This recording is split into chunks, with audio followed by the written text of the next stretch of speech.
Hi everyone, I'm with Max Czerniega, CTO of Strikers Inc. Hello. And we've got some questions to ask him. Let's begin with your role. What does CTO mean and what are you doing on the project? These days everyone knows what CEO means, but not this one. CTO, Chief Technology Officer, Technical Director. Depending on the company, the CTO's duties will differ slightly. Here at Strikers Inc., I'm pretty much responsible for the whole process in terms of technology. I'm in charge of research, design, and architecture. I'm also heavily involved with the animation system, the back end, as well as the artificial intelligence systems. My task is to create and build up the team. I also help them with the fundamental structures and strategic design of our game. Among other things, I am looking for solutions to implement various functional elements within the game. And also, I'm kind of producing the project. Your colleague, Eugene Ashilov, the CEO, has recently stated that the game is 80% ready. Obviously, 80% sounds nice, but everyone's eager to know about the remaining 20%. I mean, can you tell us which aspects of the game are still being developed?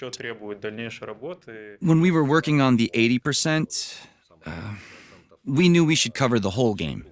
We had to do absolutely everything. We planned every single mechanic so that the game would function the way we need it. It covers everything from sliding tackles and challenges to feints and collisions. Everything. You name it. But to make all these elements work properly, we need time. We need time to add variability and fine-tune every aspect of the game, and these take lots of time and effort. So we implemented all the mechanics, and now we're working on getting each of them up to the production quality that we're happy with. We have to fix bugs and polish and refine the game. It all takes time. So, what you're saying is there's no aspect that you haven't started yet or that you're working on from scratch. It's more about fixing a few issues and fine-tuning the elements that are basically ready. Is that it? Right. And then there's cutscenes. We've already got some goal celebrations. What we're doing now is extending the pool, increasing the variety of cutscenes, creating more fun, more specialized versions.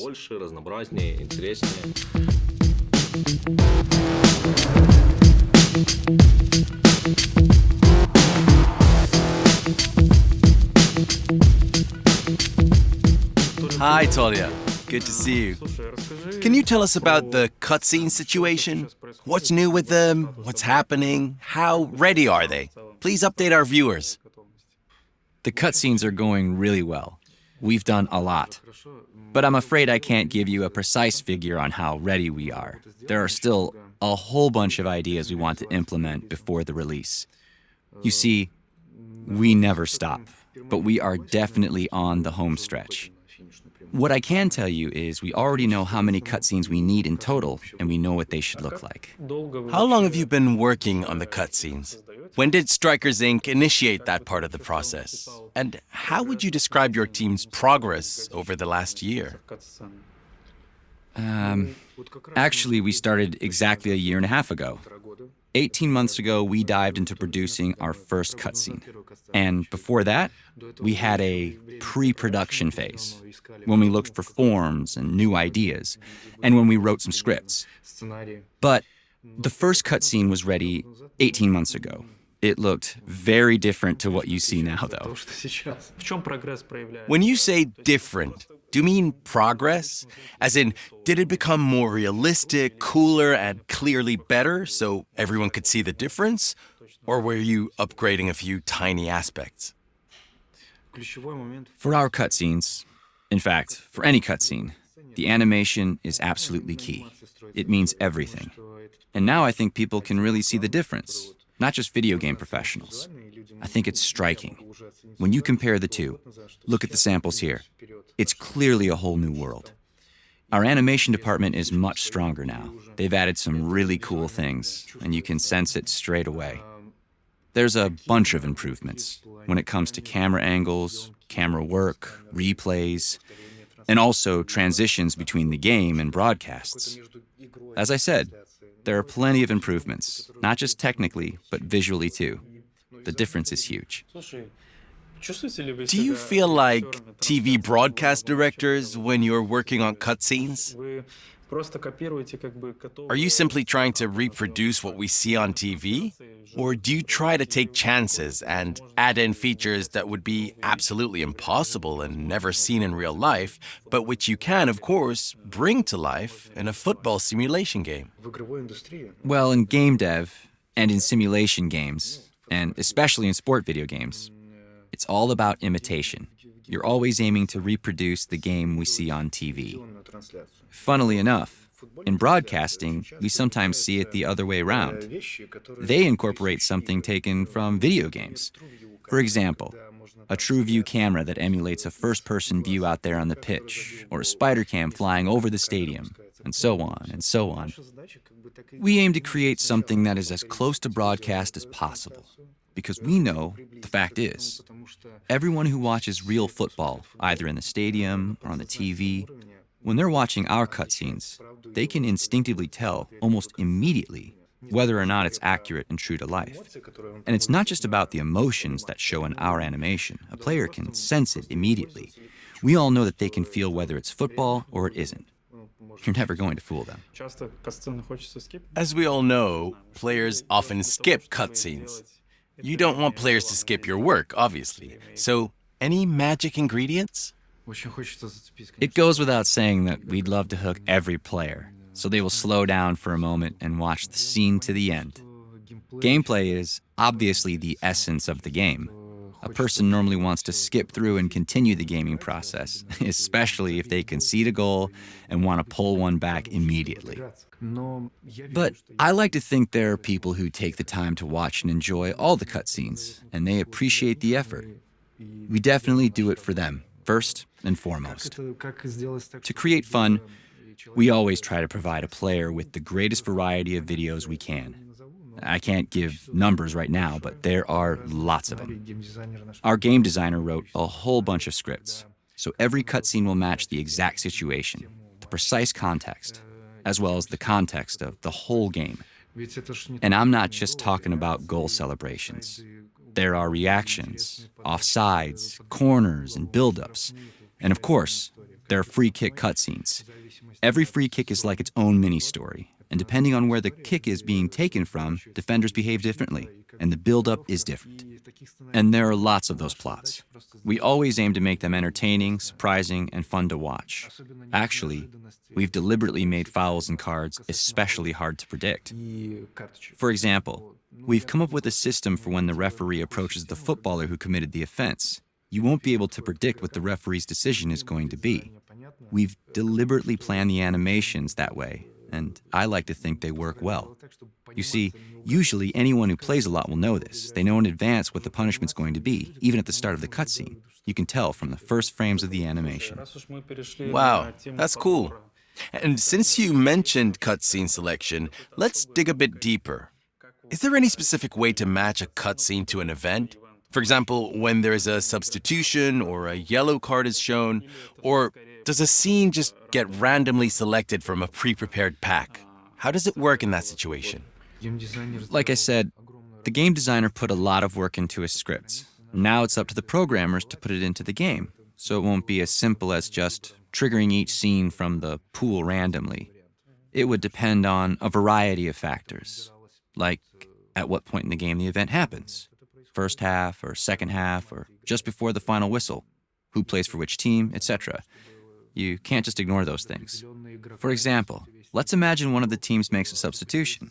We need to be able to trigger a cutscene for that particular player in that specific context, so we get to see him from a certain angle, or we show his highlights from a previous match, or a trademark celebration. And my last question is kind of weird. When we watch a real game, there can be bloopers. For example, the camera shaking, or a cameraman can lose track of a player, stumble, or bump into something, and so on. What I'm saying is, what we see on TV is not always perfect, or smooth, or perfectly timed.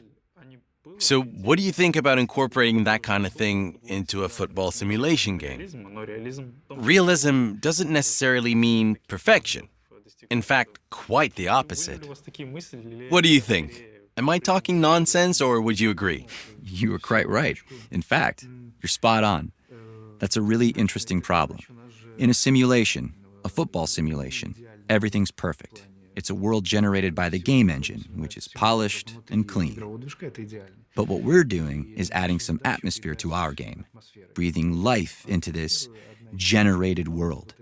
And to do that, we're adding things like camera shakes, lens flare, imperfect focus with some distortion, as if we're really actually using a wide-angle camera. You know, the kind of lens that bends the edges of the shot.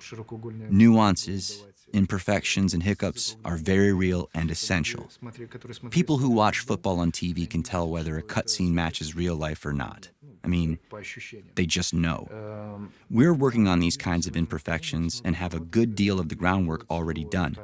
We even set up a virtual camera to avoid the kind of programmed shakes that a procedural camera generates. They're too regular to feel real, so whenever possible, we film everything manually. First, we create a setup. We film a piece of action using a virtual camera. Once that's finished, we transfer the whole scene to the game engine and finish it off there. This means the cameraman's moves are real.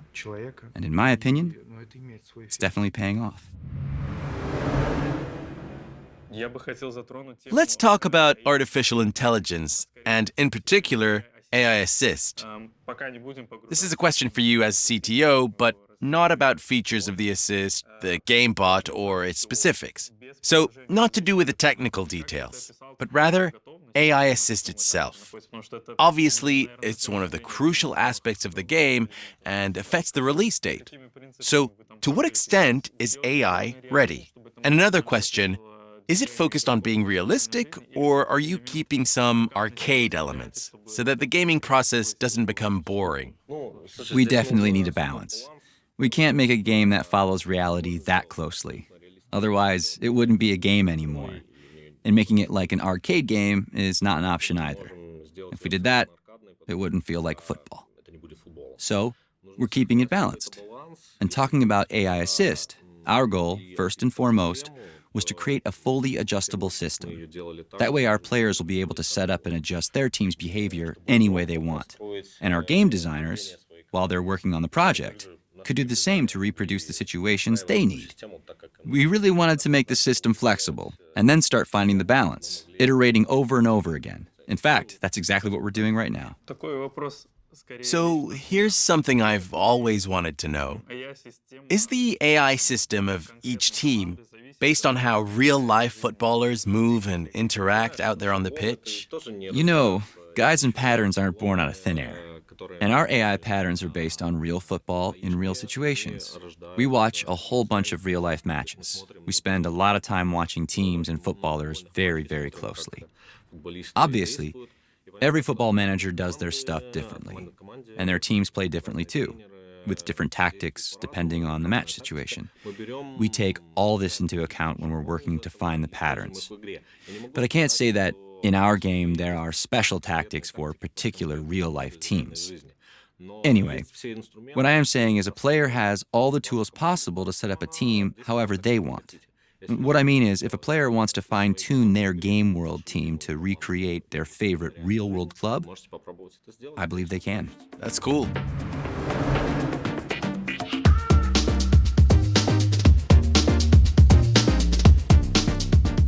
Андрей, привет. Как дела? Hi, Andre. How are you doing? Слушай, давай напомним I'm all right. ребятам. Tell us in a few words, what is artificial intelligence, or AI, to begin with? Just the basics so that we're on the same page. Okay. To start with, there's AI bot and AI assist. Our team is in charge of the latter, AI assist. It's a system that controls all the footballers that a player isn't controlling manually. The way the rest of the team reacts, if you like, while the player moves the one on the ball. So you have a team of 11 footballers, but you can only control one of them at any one time. But while you are doing that, all the others are being guided by AI Assist, our system. So basically what we're saying is AI Assist is your team. We've set it up so that it will support whatever action you choose to go for, whether it's in attack or in defense, if you're trying to regain possession, or whatever. AI Assist should understand what you're aiming to do and help you complete it rather than get in your way. Cool. Got it. And maybe now would be a good time to tell us about the most challenging aspect of your job. Let's start with the basics. The key issue we have is trying to understand every footballer's motivation. For example, let's take a footballer. Doesn't matter if he plays in attack or in defense. It's extremely difficult to understand and articulate, in a formal way, why he makes the decisions that he makes. Why one moment he's here and the next moment he feels he should move over there. Once we understand this, we have to apply that pattern to the footballer's behavioral model. And the main thing we have to consider is that such a model should be applicable to every situation in every game. So, let's face it, football is a fantastic, highly dynamic, and fast game. A game where everything can change in a blink of an eye. Here's a real example for you. Let's say we're working on a particular feature and we need to implement a footballer's positioning while they're passing the ball. We have guys in our team who played professional football, and we approach them. After all, they know the drill from the inside. We describe the situation, the context to them. We say, here's the ball, here are your teammates, you're here and the opponents are here, here, and over there. And we give them more detail about things like formation, their role, everything, and then ask them, what would you do? The thing is, guys who play football professionally intuitively know where they ought to be and move there. It's when you ask them to explain why that the hard work begins. They reply that it's the best position to get on the end of the pass, or I know he's going to hit the space, stuff like that. So, that's the tough bit. I have to come up with an algorithm of how to find this abstract best position. Is it being a particular distance from their teammate, a particular distance from their opponent, the best pass trajectory, their current position on the pitch, whatever. Something that I can measure. I have to make sure I understand why they chose to stand closer to the opposition goal. Or why are they moved further away, for example. Understanding the footballer's instincts. That is definitely our biggest challenge. As you probably know, this episode is all about giving our viewers an update on the game's status. Could you tell everyone how it's going for your team? How things are progressing? What has changed since 2020? Or more specifically, over the last 12 months? When it comes to readiness, the whole project is working to the strictest criteria of them all. And that is, could I show this to my mom? So based on this principle, I have to say we still have lots of work to do. For instance, our AI Assist is a composite structure, a whole complex consisting of lots of tiny atomic elements. And each one of those little elements has a particular role to play with its own designated rules within the system. It applies to anything that happens on the pitch, whether a player makes a run, finds space, tracks back, man marks his opposite number, or makes himself available. We have to cover all these actions for every player. And that's what we're doing right now, fine-tuning and balancing those subsystems and making them work harmoniously. And that takes a lot of time. Having said that, the major, most difficult elements are ready and good to go. Cool. So, to wrap things up, why don't we talk about the future? What else is there that's left to be finished? Our CEO recently told us that the game is about 80% ready? Does the AI system take up a huge part of that 20% that's left to be done? Or is it only a little part of it? Are there any other elements that you'll soon be bringing over the line? As I already mentioned, we've completed the bulk of the job, but there are still lots of little details that need fine-tuning and also lots of issues to be fixed before we can genuinely call the whole thing done. Thanks a lot. We can't wait. Good luck. All All right, Max, I have another question for you. And this time, is quite a significant one. After we published some gameplay videos, we read quite a few comments about a lack of realism around the footballer's movement and, well, some of the graphics in general. You know? I know all too well what work in progress means, and that you shouldn't think of the videos out there as a final product. But as I'm talking to a CTO, I can't miss my chance to ask, are there plans to address this? How are you going to update the system? And also, what was your reaction to the feedback? Sure, we hear the feedback, and there are lots of plans. I can tell you, first of all, that we are proactive and we were working on some of those issues long before we got the feedback about them. I can reveal, for example, that we are changing the footballer's skeleton in the game's graphics. People who watched our videos pointed out to us that our characters' backs and shoulder joints didn't look great or move very naturally. The footballers were moving more like robots. But that's not because of the mock-ups we were making. Since we obviously don't film robots, we film real footballers in action. The cast are very professional, and they do an absolutely brilliant job.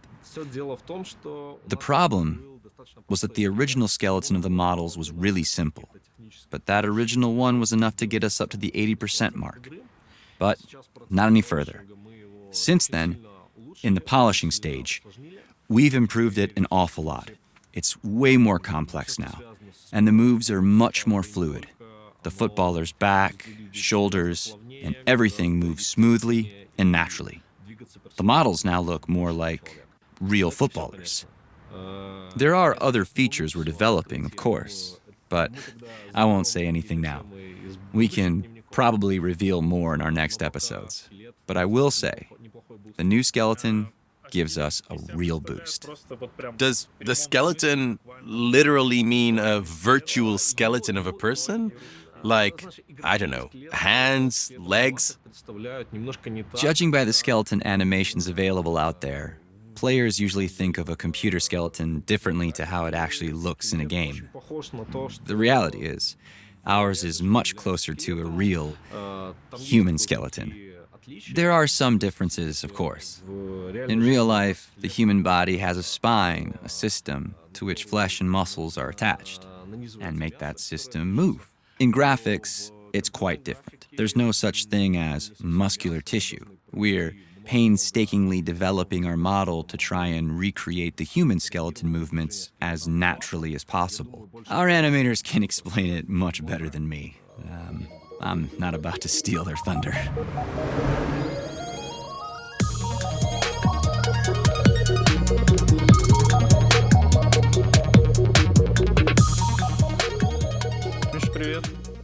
Hi, Misha.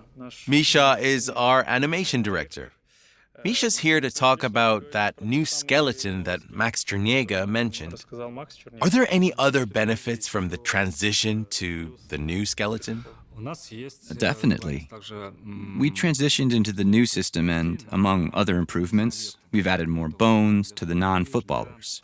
Referees will benefit from it more than anyone. So a referee, as well as footballers, can now pick something up and juggle it or do whatever we want them to do. And it'll work both in gameplay and in cutscenes. We've also added some bones needed for gameplay.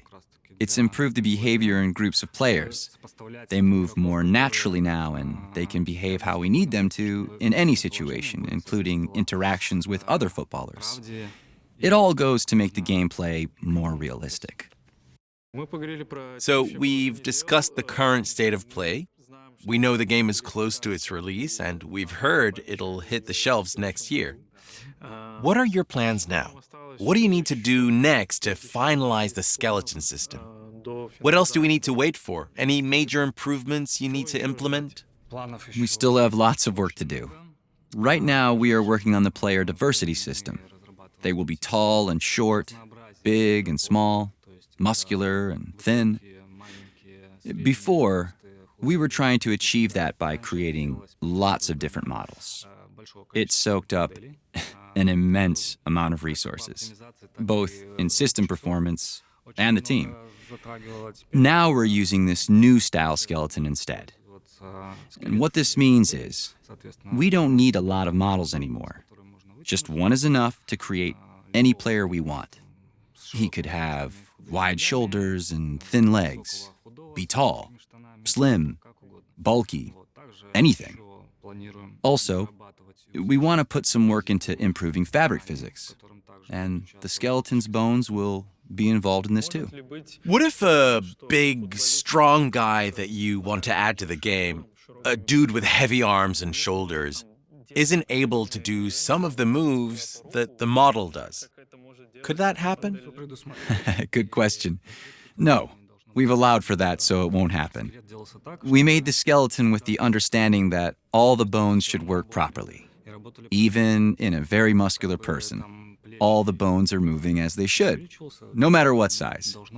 So neither the size nor body shape will affect this. So, to conclude, the skeleton is ready, right?